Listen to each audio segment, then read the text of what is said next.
Assalamu alaikum fourth class. Here is your book New Oxford Modern English. So let's open your books. Unit number 3 Anansi and 5. Anansi and 5. Students, in our previous lecture we have learned its first 4 questions and today we are going to start our lecture from question number E. Last lecture में हमने first 4 questions जो हैं वो done किए थे. आज का जो हमारा लेक्चर है वो हम स्टार्ट करेंगे from question number E. Question number E से स्टार्ट करेंगे. That is question number 5. Yes, which animals were not fooled by Anansi. जी, कौन से एनिमल्स थे जो जिनको अनंसी बेवकूफ़ नहीं बना पाया था. So Miss Frog and Mrs Shrew were not fooled by Anansi. जी, मिस फ्रॉग और मिस श्रू जो हैं वो अनंसी की बातों में नहीं आई थी, यानी अनंसी की बातों में आकर बेवकूफ़ नहीं बनी थी. Next question number F is what things could you buy in the market. यानी आप बाज़ार से क्या चीज़ें ख़रीद सकते हैं. ठीक है, at the market we could buy jams. हम मार्केट से क्या ले सकते हैं. यैम्स यानी कचालू, बीट्स, चकंदर, पल्सेस दालें, ग्रेन्स अनाज, स्वीट पटाटो शकरकंदी, पाइस कचौरियाँ एंड माउथ वाटरिंग डेलिकेसीज और भी मज़ेदार खाने खरीद सकते हैं. Number 3, why was Mrs Shrew going to the market. Mrs Shrew market क्यों जा रही थी and what was she going to do there, और वो वहाँ क्या करने जा रही थी. She was going to the market to try to sell the pies. Mrs श्रू जो है वो मार्केट जा रही थी कि अपनी जो कचौरियाँ थी उनको फ़रोख्त करने के लिए, बेचने के लिए. Because she wanted to buy some mouth-watering delicacies for her family. यानी वो क्योंकि वो अपनी फैमिली के लिए कुछ मज़ीद मज़ेदार खाने ख़रीदना चाहती थी. Question number 8 is Why did Anansi get angry with Mrs. Shrew? अनंसी जो है वो मिसेस श्रू की बातों से क्यों गुस्सा हो गया. Because she would not say the number 5. Because she would not say the number 5. क्योंकि वो नंबर 5 यानी जो 5 था लेटर नंबर वो नहीं बोल रही थी. ठीक है, दैट्स वाई अनंसी जो है वो गुस्से में आ गया और गुस्से में आकर उसने क्या किया, वो खुद ही अपनी ट्रिक में उलझ गया. Done. Last question is question number I. How many characters are there in the story you have just read. Make a list. यानी आपने जो स्टोरी अभी रीड आउट की है अनंसी एंड 5, उसमें कितने कैरेक्टर्स थे और कौन कौन से थे. Yes, there are 6 characters in the story. Story में 6 कैरेक्टर्स थे. कौन कौन से. द विच जादूगरनी, Anansi, Mrs Rabbit, Mr Duck, Miss Frog and Mrs Shrew. Okay, ये थे हमारे कैरेक्टर्स जिनके राउंड हमारी स्टोरी जो है वो थी. Next question is exercise A part 2. Fill in the blanks with suitable words from the story. जी, हमने नीचे जो blanks दी गई हैं वो हमने fill करनी है with the help of suitable words. Suitable words की help से, और ये words हम जो हमने story read out की है Anansi and 5 उसी में से words जो हैं वो होंगे. First one is Anansi was a trickster. अनंसी एक धोखेबाज था. And he was having a dash time, difficult time. यानी अनंसी जो एक धोखेबाज था और वो मुश्किल वक्त से दो चार था, यानी मुश्किल वक्त में था. Number B, Anansi dash through a gap in the witch's fence. Peeked, peek मतलब झांकना. Anansi peek through a gap in the witch's fence. Anansi जादूगरनी की जंगले से, अनंसी ने जादूगरनी के जंगले से अंदर की तरफ झांका. Number C, he imagined what dash foods he would find, what delicious foods he would find. यानी उसने तसव्वुर किया कि कितने मज़ेदार खाने उसको मिल सकते हैं या मिलेंगे. Number D, a dash sound pulled Anansi from his daydream. A dash, a scurrying sound, pulled Anansi from his daydream. Scurrying means यानी क्विक स्टेप्स की जो आवाज़ है, कदमों की आहट ने अनंसी को दिन के ख्वाब से जगा दिया. Number E, she walk to the dash mount and stood on it. She walk to the nearest mount, यानी वो करीबी एक ढेर की तरफ गई और उस पर खड़ी हो गई. Anansi dashed and showed all his sharp teeth. Anansi grinned and showed all his sharp teeth. Anansi जो है वो grinned का मतलब होता है नहीं अपने teeth शो करके आप मुस्कुराना, ठीक है, ज़ोर ज़ोर से कहका लगाना. अनंसी ने कहका लगाया और अपने दांत, चमकते हुए दांत दिखाए. Come to next page, page number 31. On page number 31 is question number B, that it was working with words. Question B1 is, see if you can find the answers to the following descriptions. Unscramble these 4 words to use in the spaces. Yes, यहाँ पर हमारे पास कुछ unscrambled words हैं, jumbled words हैं. हमने उनको unscramble करने, यानी उनको करेक्ट करके लिखना है और फिर इनको इन ब्लैंक्स में यूज़ करना है अकॉर्डिंग टू द स्टेटमेंट्स, ठीक है. फर्स्ट वन है, a person who treats people who are sick, यानी जो लोग बीमार होते हैं उनका इलाज करने वाले इंसान को क्या कहते हैं? डॉक्टर. तो अब इसमें से इसको अगर हम अनस्क्रैम्बल करेंगे तो it will become doctor. Okay.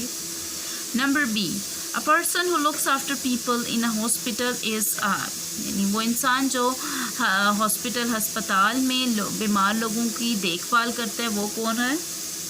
Nurse. ठीक है, डॉक्टर तो इलाज करते हैं, जो देखभाल लुक आफ्टर करता है वो कौन है? Nurse. NURS, nurse. So here is this. Number C, a person who helps children to learn is a dash. Yes, जो बच्चों को पढ़ने में मदद करता है वो कौन है? Teacher. TEACHER, teacher. This is last is, a person who looks after people's teeth is a dash. जो लोगों के दांतों का इलाज करता है वो कौन होता है? Dentist. Dentist. Okay. Come to next question, question number B, part number 3. The opposites of these words are all in the story. Find them. यानी words लिखे हुए इनके जो opposites हैं वो आप already story में reading के दौरान पढ़ चुके हैं, ठीक है. First A, easy, आसान. opposite क्या होता है? उल्ट, ठीक है. तो definitely आसान है, तो दूसरी तरफ opposite क्या होगा? मुश्किल, difficult. Nearest, करीब तरीन. Furthest, दूर. Unkind, अनकाइंड का मतलब होता है मेहरबान ना होना. तो ज़ाहिर है एक तरफ मेहरबान नहीं हो, दूसरी तरफ मेहरबान. काइंड, रहमदिल. नंबर डी, डिसप्लीज्ड, नाखुश. तो प्लीज्ड, खुश. अपीयर्ड, हाजिर हुआ. डिसअपीयर्ड, गायब हुआ. लव्ड, लव्ड मतलब काबिल मोहब्बत. हेटेड, काबिल नफरत. लो, नीचे. हाई, ऊंचा. लाइट, हल्का. हैवी, भारी. प्लेजेंट, खुशगवार. अनप्लेजेंट, ना खुशगवार. ओके. ओके, और next topic is punctuation. Punctuation basically students punctuation कहते हैं जिसमें हम किसी भी जो पैराग्राफ या लाइन है उसको पंक्चुएट करते हैं. लाइक पंक्चुएशन में हम क्या देखते हैं कि हमेशा जो भी सेंटेंस स्टार्ट होता है उसमें फर्स्ट लेटर जो है वो कैपिटल होना चाहिए, और अगर सेंटेंस ख़त्म हो गया तो उसके लास्ट पर हम क्या लगाते हैं? फुल स्टॉप लगाते हैं, ठीक है. A full stop is a pause, it separates one sentence from another. जी, पॉज कहते हैं रुकना, ठीक है, बात करते हुए रुकना. उसके लिए हम क्या लगाते हैं? फुल स्टॉप लगाते हैं. फुल स्टॉप एक सेंटेंस को दूसरे सेंटेंस से सेपरेट अलग करता है.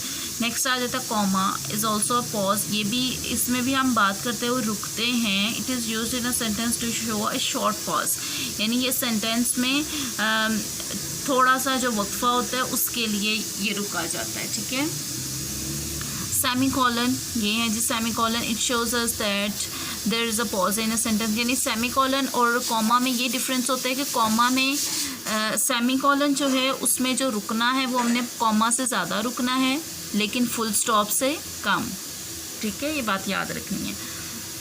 Separate these sentences using semicolons, commas and full stops. Don't forget to start each new sentence with a capital letter. Yes, ये स्टूडेंट्स आपके नोट्स पर गिवन है, ठीक है, ये आपने कर लेना और लर्न आप ये वहाँ से करेंगे। आपको पता होना चाहिए कि सेंटेंस जहाँ से स्टार्ट होगा वो लेटर कैपिटल होगा और जहाँ पर हमें कॉमा से ज़्यादा पॉज यानी रुकना है उस पर हम क्या लगाएंगे, सेमीकोलन लगाएंगे। और इसके अलावा come to next page number 32।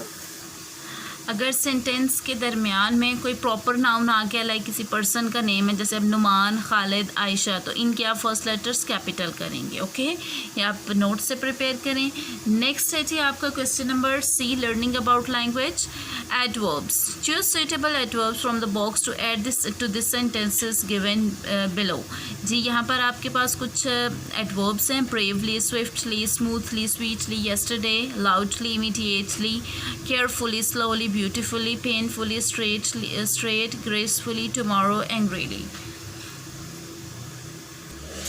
ये आपने नीचे जो आपको सेंटेंसेस दिए गए हैं फ्रॉम ए टू एच, उनमें आपने देखना है कि कहाँ पर एडवर्ब जो है वो यूज़ होता है। स्टूडेंट्स एक्चुअली जो एडवर्ब्स हैं वो यूजुअली वर्ब के बाद यूज़ होते हैं सेंटेंस में, या फिर डायरेक्ट ऑब्जेक्ट के बाद यूज़ होते हैं, ठीक है। आपको पता है डायरेक्ट ऑब्जेक्ट क्या होता है, डायरेक्ट ऑब्जेक्ट हमेशा नॉन लिविंग थिंग होती है, वो डायरेक्ट है, ठीक है, जिसका इफेक्ट जिस पर वर्ब का इफेक्ट जो डायरेक्टली जा रहा है वो डायरेक्ट ऑब्जेक्ट होता है, ठीक है। एडवर्ब कब यूज़ होता है, एडवर्ब वर्ब के बाद यूज़ होते हैं या फिर डायरेक्ट ऑब्जेक्ट के बाद, या फिर ये हमेशा ऐसे नहीं होता, ठीक है, ये आप देख लें। He wrote a letter to his sister. He wrote a letter to his sister.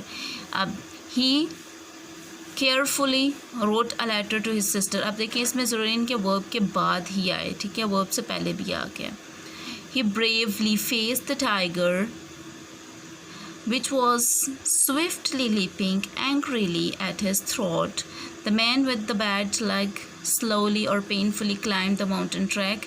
यानी ये दो लगाए हुए हैं कि आप इनमें से कोई एक भी लगाएंगे तो ये करेक्ट होगा, ठीक है।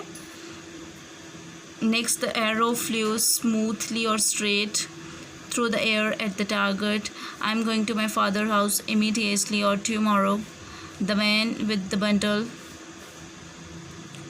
shouted loudly or angrily at his donkey. The girl danced beautifully or gracefully but did not sing at all. The boy sped straight down the steep road on his cycle. Next, last one is change the following into the questions, यानी आपने इनको questions में change करना है। अब question में क्या होगा कि ये जो आपके हैं हेल्पिंग वर्ब्स यहाँ पर यूज़ हुए हैं, can, has, are, is, are, ये आप स्टार्टिंग में ले आएंगे और बाकी सेंटेंस को उसी पैटर्न पर लेकर चलेंगे तो क्वेश्चन बन जाएगा। अ सेल्समैन कैन ट्रैवल फॉर, तो क्या आएगा, can a salesman travel for, और लास्ट पर क्वेश्चन मार्क आ जाएगा। Sodium benzoate has a particular smell, has a sodium benzoate a particular smell, has sodium benzoate a particular smell. आप ये वाला question भी बना सकते हैं, has sodium benzoate a particular smell, does sodium benzoate have a particular smell, ये भी ठीक है, ठीक है। The hotel rooms are not expensive. Are the hotel's rooms not expensive? The cash drawer is full of notes. Is the cash drawer full of notes? Sibi is a place in Balochistan. Is Sibi a place in Balochistan?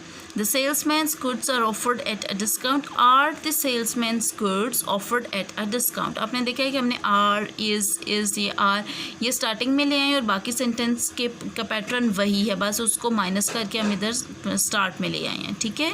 ये आपने learn कर लेना students. इंशाल्लाह next lecture में हम unit number 3A start करेंगे। Okay students, take care and अल्लाह हाफ़िज़।